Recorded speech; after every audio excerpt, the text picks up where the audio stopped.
So the enzyme lab.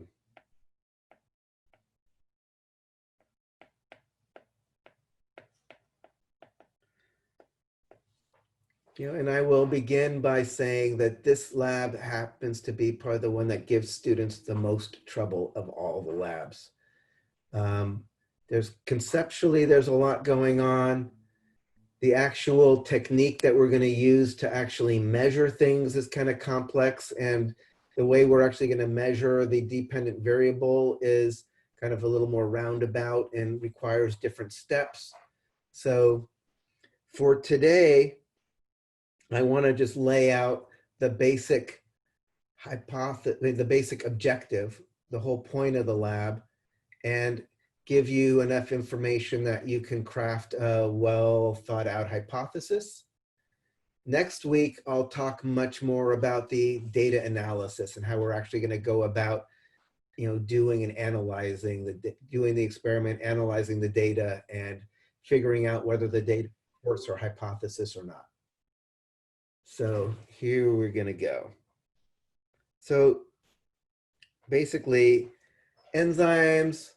If you have some enzymatically catalyzed reaction, I've got some enzyme here. I've got some substrate that kind of fits in there. So if an enzyme plus a substrate. And then typically you have the enzyme and the substrate dock together. We have some kind of an enzyme substrate complex, right? There's got to be that's that binding in the active site, and then the magic happens and we have our products. Maybe our substrate got broken apart, and then the enzyme is ready to go again.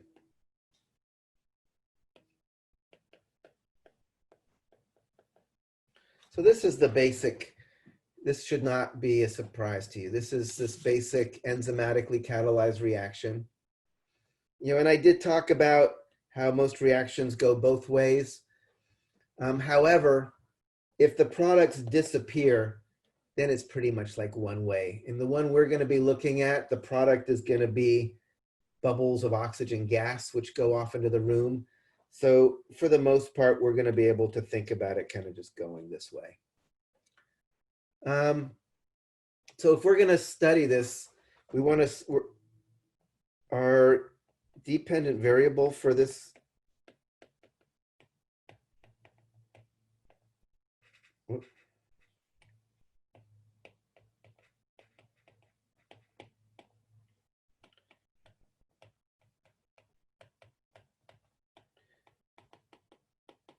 the dependent variable for the lab, this enzyme lab, is going to be reaction rate. We're going to be thinking about what things affect how fast this enzymatically catalyzed reaction can go.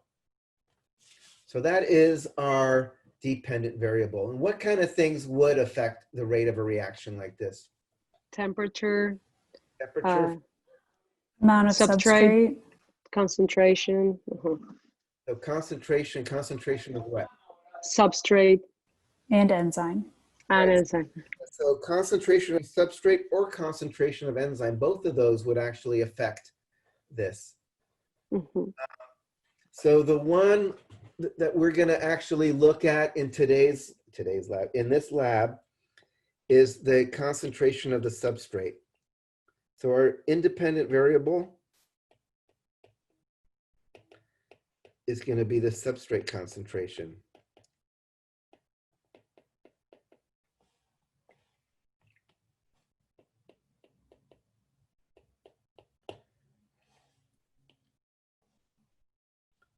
So basically what we're going to do, in a nutshell, we are going to vary the amount of substrate concentration. We're going to start with no substrate at all.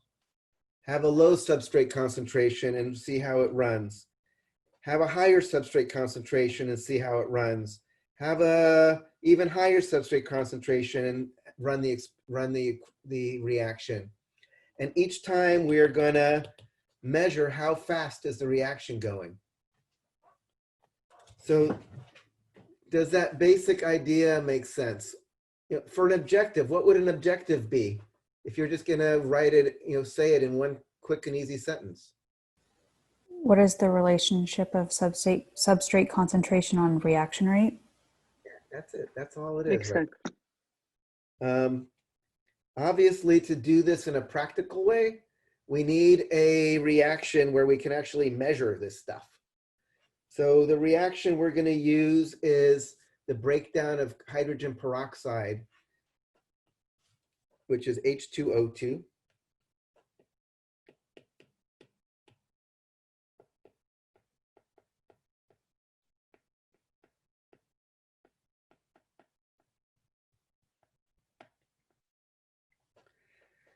Hydrogen peroxide, which is, you know, something you put on your cuts and bruises to like disinfect stuff. It actually is pretty destructive, goes in grabbing electrons and stuff. So you have enzymes, particularly like we're going to get the enzyme ground. We're going to actually grind up some cow liver to get the enzyme. Your liver has enzymes that break this apart. So we have this stuff called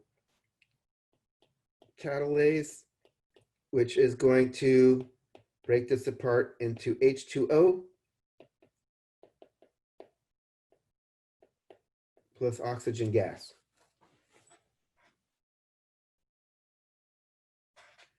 Right, and these actually become O2s, right?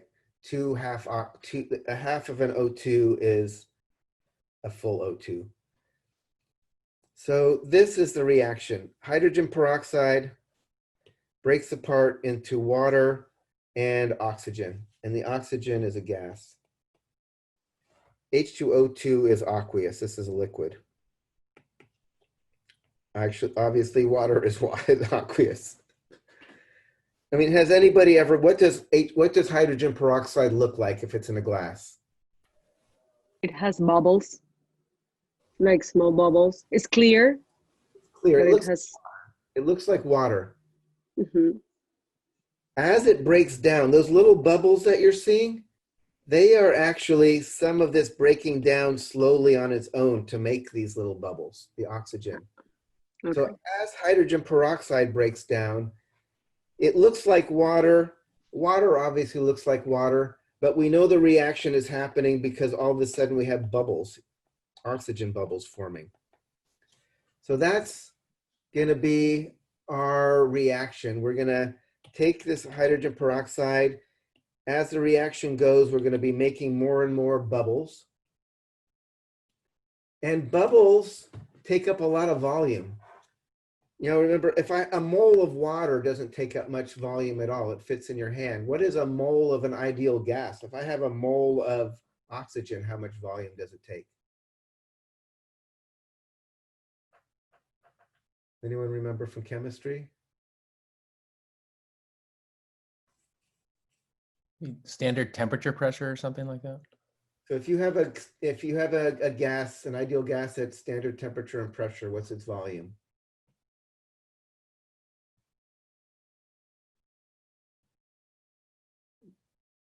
Not ringing any bells? I know the answer is there, but I don't remember the numbers.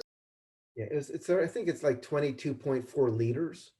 It's a huge amount. It's a huge amount. So what that means is as little bits of hydrogen peroxide break into water and oxygen, we're going to be making an appreciable amount of bubbles that are going to be easy to catch and measure. And so we're going to actually catch them and measure them in this burette tube. So as the bubbles form and go up the tube, we're going to be able to see how much oxygen is being made per second. You know, so that's going to be our reaction rate. You know, the reaction rate is actually going to be the moles of oxygen produced per second. That is going to be how because I need some measure of my independent variable, my dependent. My dependent variable is ultimately going to be reaction rate as measured in terms of how much oxygen per second is coming. So that's kind of the setup. The setup is I'm going to use different concentrations of hydrogen peroxide in the presence of this enzyme catalase. And I will be able to get a measure of reaction rate by seeing how much oxygen is being produced per second.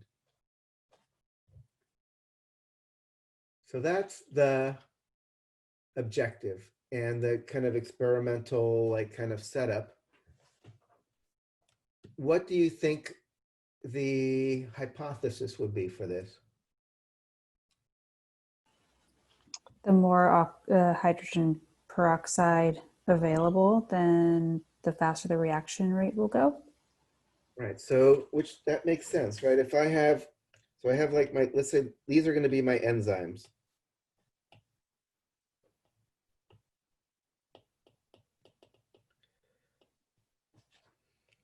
Let's like this be H2O2. If I have like 2 in there, I've got 2 getting like broken apart at the same time. Let's say I doubled my concentration of hydrogen peroxide. Now I can have 4 getting all broken apart at the same time. You know, I add even more, I get even more getting broken apart at the same time. So as I am increasing the concentration of hydrogen peroxide, I'm increasing the rate because there are enzymes there to break apart the more and more hydrogen peroxide that's showing up to the reaction. So if I'm looking at my kind of reaction rate, and I'm looking at the H2O2 concentration, the more the concentration is, the more I'd expect the reaction to go faster and faster. Is this going to keep going forever? No. Oh, there'll be a ceiling. Say it again. You'll be limited by the amount of enzymes available, so it won't go forever. So let's say, in fact, let's say the enzymes I drew here is the total amount. In fact, what we're going to do for every run, we're always going to have the exact same amount of enzyme. You know, so if I go back to,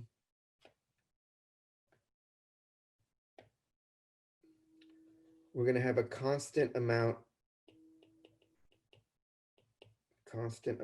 of enzyme for every run. You know, we're going to vary this. Vary the concentration of the hydrogen peroxide, but we're always going to keep the catalase constant. Always going to keep the amount of enzyme exactly the same, and then see how the reaction rate changes as we vary the concentration here. So at some point, I start adding, more and more and more hydrogen peroxide. But I've overwhelmed the enzymes that are available to process it. So these little enzymes are going as fast as they can. Broke him down, now I'm going there. Break that down, now going. But there's a maximum rate they're working.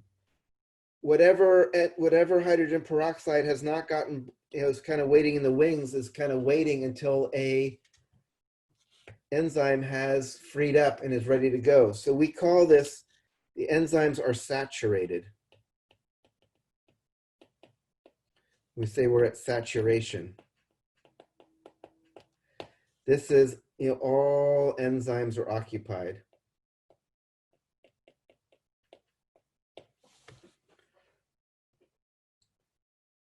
So that means even if I start adding more and more and more hydrogen peroxide, the reaction can't go any faster.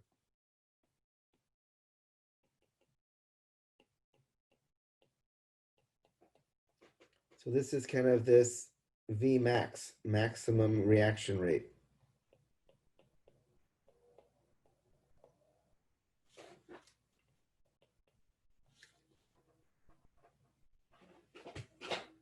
One of the things I do when we're actually all in person is kind of, say, let's say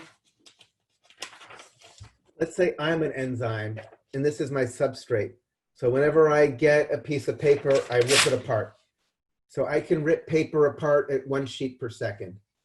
So that's how I can do it. And then let's say we have the whole room of students. We have 24 students. And I throw 2 sheets of paper. There's 2 people that can grab a piece of paper. So 2 people in parallel are going to be ripping paper. So now I've ripped 2 sheets per second. If I threw 4 sheets into the classroom, there's 4 people still waiting around, and now 4 people ripping all at once. I'm ripping 4 sheets per second.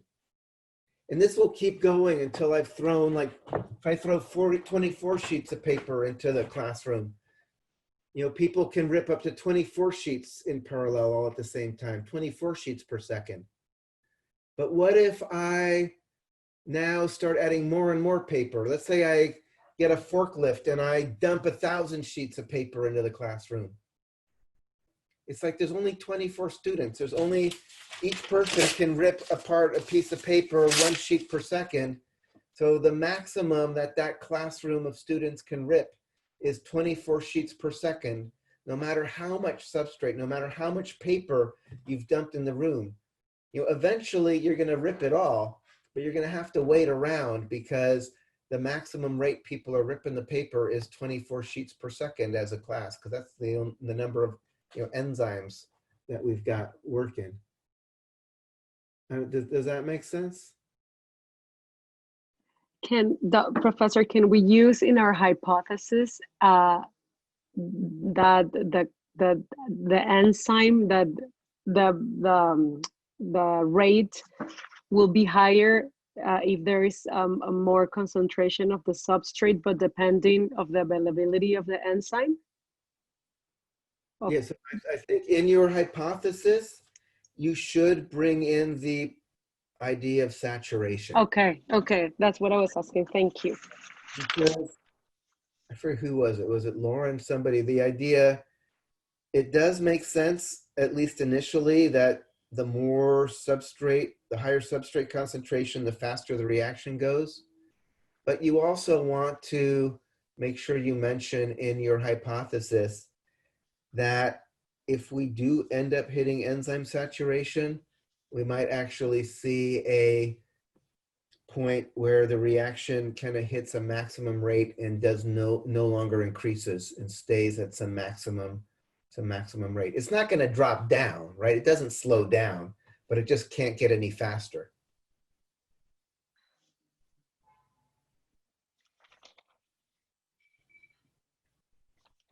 Okay. So does that make sense? So for the Tuesday lab, I still have to put in the little submission thing. Basically, you just need an objective, which we've already talked about. You need a hypothesis, which we've just talked about. And again, always sources of variability.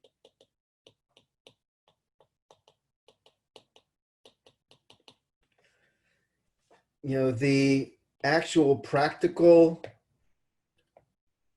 calculation of this gets a little tricky. It's going to be graphical. We're going to have to graph things out and do best fit lines and everything. So don't worry about that part yet. I would say stay focused on the kind of core objective and hypothesis. So when you go into the lab, you really understand what we're doing and why we're doing the experiment. And then on Tuesday, we'll actually go through, get the data, and then we'll talk in more detail about how to actually calculate this reaction rate so we can see if the data supports your hypothesis or not. What's the enzyme called we're using in this experiment? Catalase.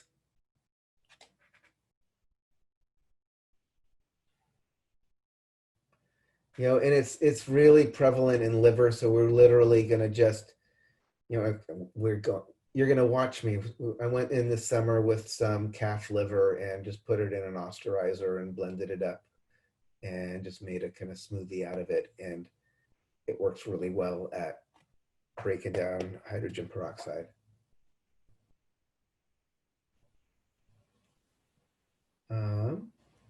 So any other comments or questions about this?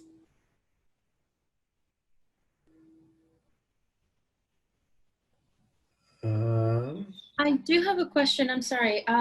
For an independent variable, other than the substrate concentration, can time also be an independent variable in this case? No, because you're not varying time. You're not running the experiment for more time or less time. You're just changing this, letting the experiment go, and then measuring to see how this changes. Got it. Time is kind of in the background, right? You know, time is not a particular, it's not something where we are changing or controlling or altering.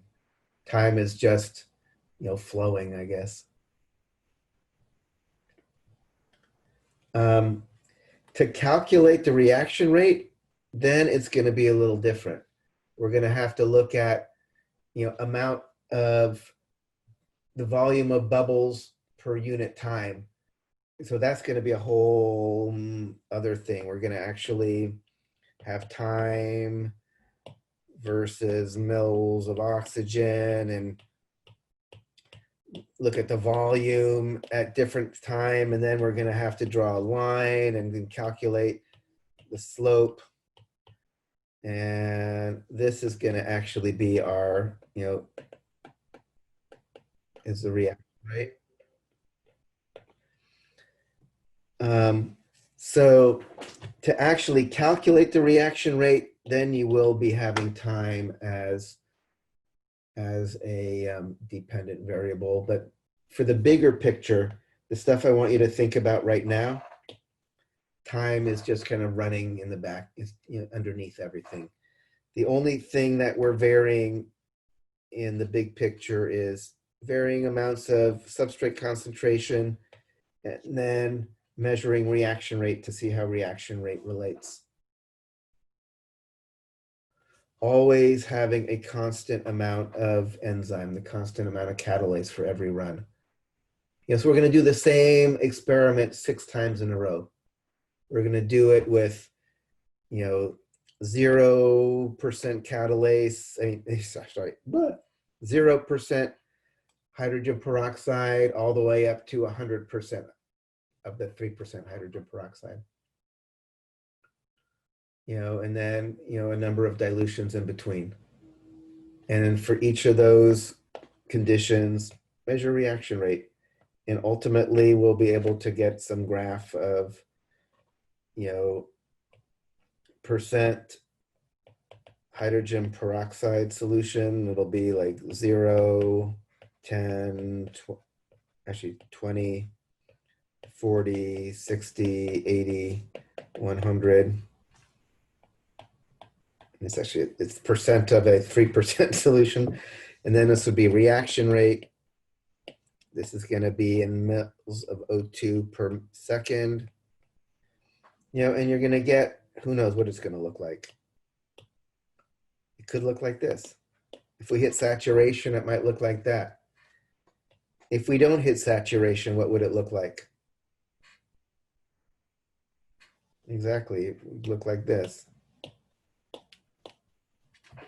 Right? We don't know yet. If we don't have enough enzyme and we've hit saturation at the very first go, what's it going to look like? You know, if we are there's no line or like that. basically, no matter how much more concentrated it is, it doesn't go any faster. So if we're, these are all options. These are all possibilities, actually. This would mean never hit saturation. This is, first we were in this zone, but then we hit saturation. This would be, we were in saturation the whole time. No matter how much more we added, it never got any faster. Okay. So, you know, and we won't know until we actually look at the data.